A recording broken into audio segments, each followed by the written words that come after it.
Greetings, miracle makers.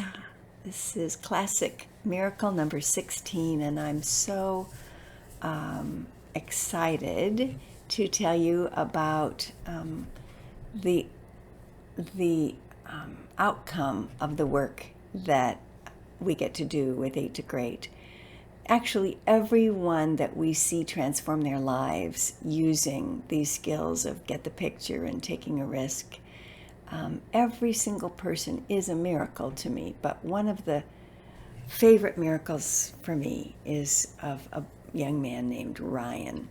So Ryan's mom heard me give a talk to a women's group, and she came up to me afterwards and she said, "Do you work with young adults?" And I said, "I love working with young adults. It's probably my favorite group to work with." And she said, "Oh my, I have a son who's really troubled, and I would just love it if you'd work with him." And I said, "Well, he has to agree to it, obviously." And she said, yes, but can I pay for it?" And I said, "Yeah, I'm okay with that, as long as he's okay with that and he's willing to do the work." So I said, "Have him call and set up the appointment." And so he did.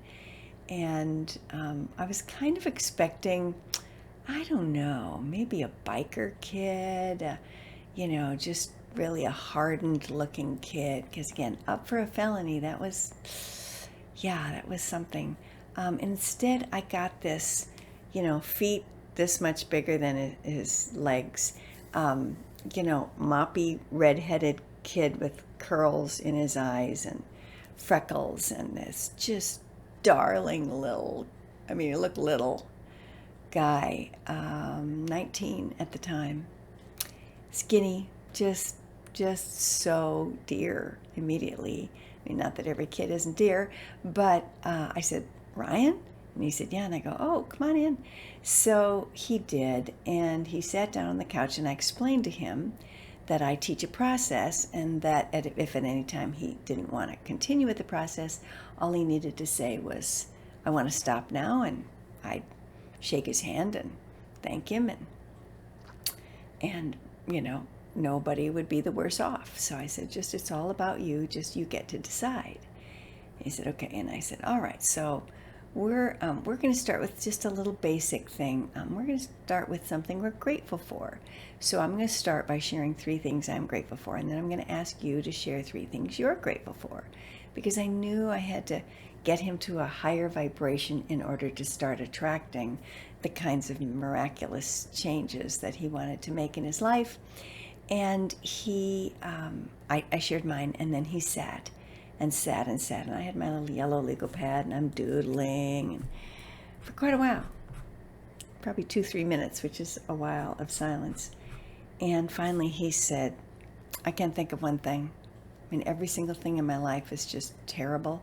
My mom won't let me have a dog, and I can't find a job, and now I'm up for this felony, and I've screwed up my whole life." And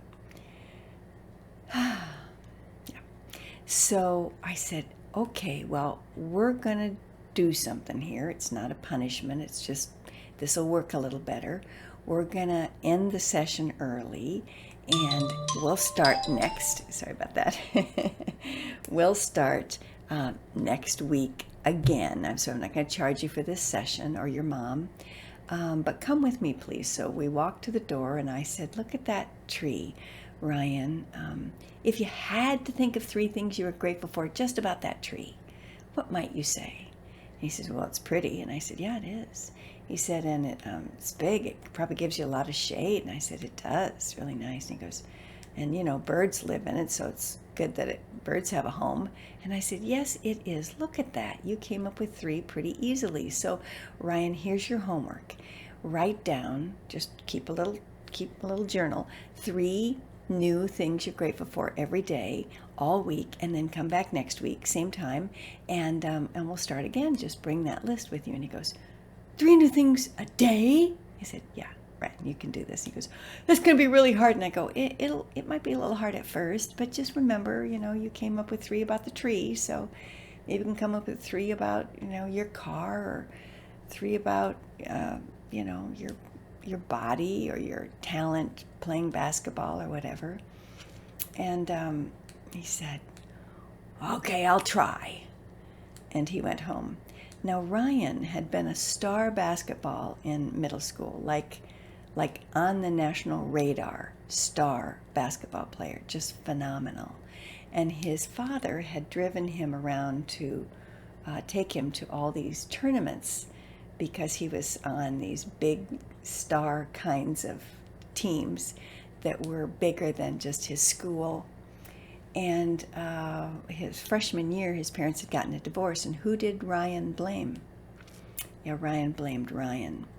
And so he dropped out of basketball thinking that his parents might stay together if he did, but they didn't. And now he didn't have the only thing that he truly loved, and the only thing that was a stress reliever, and the only thing that was really a joy. He had not only the grief about his parents' divorce, but he didn't have a release.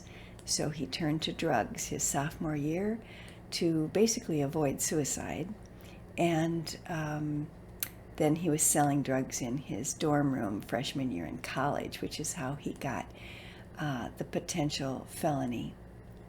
And so basically the goal, the hope was that if we helped Ryan make enough of a turnaround, that the judge would not charge him for a felony, but instead for a misdemeanor, if he really saw that Ryan had changed and his heart was, in a new place. We went through all 8 of the highways, and there were miracles, just unbelievable miracles that I could take an hour to share with you because of Ryan's new grateful attitude. And he did his gratitudes faithfully every day, and even shared his gratitudes with the judge. He said, "Can I tell you my 3 gratitudes for today, Judge?" And so yeah, no felony charge ended up. So a year later, he's now not only playing again on his college team, but he was also coaching an 8th grade girls basketball team who won every possible, at every level, whatever that district or state or whatever they had for 8th grade. And then they won a post-season tournament as well. He just proved himself as a phenomenal coach. And I was just so proud of him. So when I was asked to be the keynote speaker for the Coaches Association, having never even played a sport myself, I knew I had to bring a lot of athletes with me to tell their stories of how they applied these skills to sports. So one of the people I brought was Ryan, and he was the very first person after I introduced myself and what we were going to talk about that day. I said, "There's someone I'd like you to meet. His name is Ryan, and he has a story to tell." And I never practiced with him what he was going to say, but I was beyond moved, because Ryan got up in front of 2,700 coaches in Nebraska and said, "I stand before you today, a changed man. A little over a year ago, M.K. Mueller asked me to share 3 things I was grateful for, and I could not think of even 3 things. Today I stand before you, sincerely saying, I cannot think of 3 things I am not grateful for." Miracles. Blessings.